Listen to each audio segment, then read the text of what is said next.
Bidadi township ಯೋಜನೆಯ ವಿರುದ್ಧ ರಾಜಕೀಯ ಸಮರ. ರೈತರ ಭೂಮಿ ಸ್ವಾಧೀನ ವಿರುದ್ಧ ಬಿಜೆಪಿ ಅಖಾಡಕ್ಕಿಳಿತಾ ಇದೆ. ಇವತ್ತು ಬಿಡದಿಯ ಹಳ್ಳಿಗಳಿಗೆ ಬಿಜೆಪಿ ನಾಯಕರು ಭೇಟಿಯನ್ನ ಕೊಡಲಿದ್ದಾರೆ.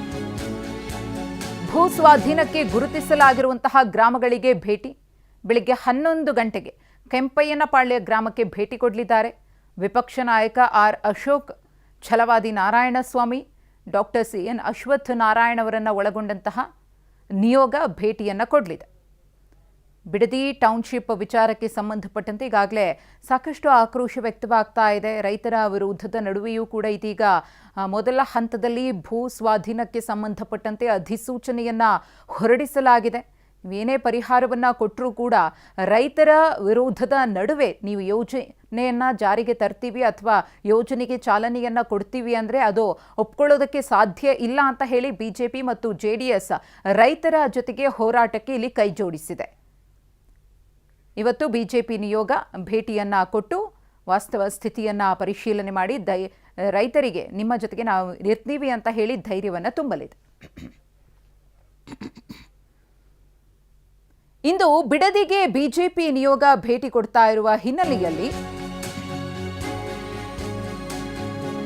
ರೈತರಿಂದಲೇ ವಿರೋಧ ವ್ಯಕ್ತವಾಗ್ತಾ ಇದೆ. ಬಿಜೆಪಿ ನಿಯೋಗ ಭೇಟಿಯನ್ನ ಕೊಡ್ತಾ ಇರೋದಕ್ಕೆ ಬಿಜೆಪಿ ನಿಯೋಗಕ್ಕೆ ರೈತರು ಸಾಲು ಸಾಲು ಪ್ರಶ್ನೆಗಳನ್ನ ಕೇಳ್ತಾ ಇದ್ದಾರೆ. ಬಿಡದಿಯಲ್ಲಿ ಬಿಜೆಪಿ ಮತ್ತು JDS ವಿರುದ್ಧ ಪೋಸ್ಟರ್. ತಮ್ಮ ಆಡಳಿತಾವಧಿಯಲ್ಲಿ ಮೌನವಾಗಿದ್ದ ಬಿಜೆಪಿಯವರು ಇವತ್ತ್ಯಾಕೆ ಸಿಡಿದೆದ್ದಿದ್ದಾರೆ? ಇದು ರೈತರ ಪರ ನಿಮ್ಗಿರುವಂತಹ ಕಾಳಜಿನ ಅಥವಾ ತೋರ್ಪಡಿಕೆನಾ? ಇವತ್ತ್ಯಾಕೆ ನಮ್ಮ ಬಗ್ಗೆ ಕಾಳಜಿಯನ್ನ ತೋರಿಸ್ತಾ ಇದ್ದೀರಿ ಅಂತ ಹೇಳಿ ಪ್ರಶ್ನೆಯನ್ನ ಮಾಡ್ತಿದ್ದಾರೆ. ಬಿಜೆಪಿಯನ್ನು ಪ್ರಶ್ನಿಸಿ ಬಿಡದಿಯಲ್ಲಿ ಸ್ವಾಗತ ಕೋರುವ ಪೋಸ್ಟರ್ಗಳನ್ನು ಹಾಕಲಾಗಿದೆ. ಗಮನಿಸ್ತಾ ಇದ್ದೀರಿ, ಆ ಪೋಸ್ಟರ್ಗಳಲ್ಲಿ ಒಂದಷ್ಟು ವಿಚಾರಗಳನ್ನು ಕೂಡ ಬರೆಯಲಾಗಿದೆ.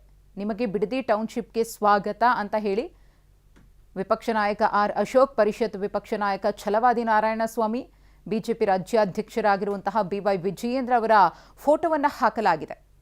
ಹಿಂದೆ ಎಲ್ಲ ನೀವು ನಮ್ಮ ಬಗ್ಗೆ ಧ್ವನಿ ಎತ್ತಲಿಲ್ಲ, ಈಗ ಏನು ನಮ್ಮ ಬಗ್ಗೆ ಅಷ್ಟೊಂದು ಕಾಳಜಿ ಅಂತ ಹೇಳಿ ರೈತರು ಪ್ರಶ್ನಿಸ್ತಾ ಇದ್ದಾರೆ. ನಮ್ಮ ಪ್ರತಿನಿಧಿ ಪ್ರಶಾಂತ್ ಈ ಕುರಿತು ಮತ್ತಷ್ಟು ಮಾಹಿತಿಯನ್ನು ಕೊಡ್ತಾರೆ.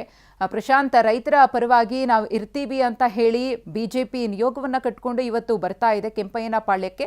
ಆದರೆ ರೈತರಿಂದಲೇ ವಿರೋಧ ವ್ಯಕ್ತವಾಗ್ತಾ ಇದೆ. ರೈತರೇ ಒಂದಷ್ಟು ಪ್ರಶ್ನೆಗಳನ್ನು ಬಿಜೆಪಿ ನಾಯಕರಿಗೆ ಹಾಕ್ತಾ ಇದ್ದಾರೆ. ಪ್ರಮುಖವಾಗಿ ಏನು ಪ್ರಶ್ನೆಗಳನ್ನು ಅವರು ಕೇಳ್ತಾ ಇದ್ದಾರೆ ಅಂತ?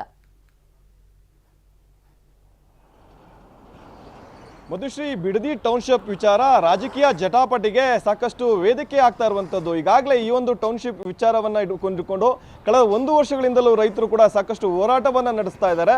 ಇದರ ಹೋರಾಟದ ನಡುವೆ ಕೂಡ ಈಗ ಫೈನಲ್ ನೋಟಿಫಿಕೇಶನ್ ಆಗಿದೆ, ಪ್ರಾಥಮಿಕವಾಗಿ 3 ಕಂದಾಯ ಗ್ರಾಮಗಳಿಗೆ. ಹೀಗಾಗಿ ರೈತರು ಕೂಡ ಮತ್ತಷ್ಟು ತಮ್ಮ ಹೋರಾಟವನ್ನು ತೀವ್ರಗೊಳಿಸಿದ್ದಾರೆ.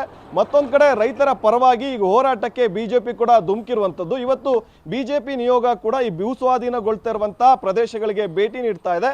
ರೈತರ ಹೋರಾಟಕ್ಕೆ ಸಾಥನ್ನು ನೀಡ್ತಿರುವಂಥದ್ದು. ಪ್ರಮುಖವಾಗಿ ಕೆಂಪಯ್ಯನಪಾಳ್ಯ, ಒಡೆಯರಹಳ್ಳಿ ಸೇರಿದಂತೆ 3-4 ಗ್ರಾಮಗಳಿಗೆ ಬೆಳಗ್ಗೆ 11 ಗಂಟೆಗೆ ವಿಪಕ್ಷ ನಾಯಕ ಆರ್ ಅಶೋಕ್, ಛಲವಾದಿ ನಾರಾಯಣಸ್ವಾಮಿ ಮತ್ತೆ ಡಾಕ್ಟರ್ ಅಶ್ವಥ್ ನಾರಾಯಣ್ ಅವರು ಸೇರಿದಂತೆ ಬೇರೆ ಬೇರೆ ತಂಡಗಳೆಲ್ಲವೂ ಕೂಡ ಬಂದು ರೈತರ ಪರವಾಗಿ ನಿಲ್ಲೋದಕ್ಕೂ ಕೂಡ ಮುಂದಾಗ್ತಾ ಇದೆ, ಹೋರಾಟದಲ್ಲಿ ಪಾಲ್ಗೊಳ್ಳುತ್ತೆ. ಮತ್ತೊಂದು ಕಡೆ ಏನು ಬಿಜೆಪಿ ನಿಯೋಗ ಬರ್ತಾ ಇದೆ ಅವರಿಗೆ ವ್ಯಂಗ್ಯವಾಗಿ ಒಂದು ಪೋಸ್ಟರ್ಗಳನ್ನು ಅಂಟಿಸುವ ಮೂಲಕ ಸ್ವಾಗತವನ್ನು ಕೂಡ ತಡರಾತ್ರಿ ಪೋಸ್ಟರ್ಗಳನ್ನ ಅಂಟಿಸಿರುವಂಥದ್ದು.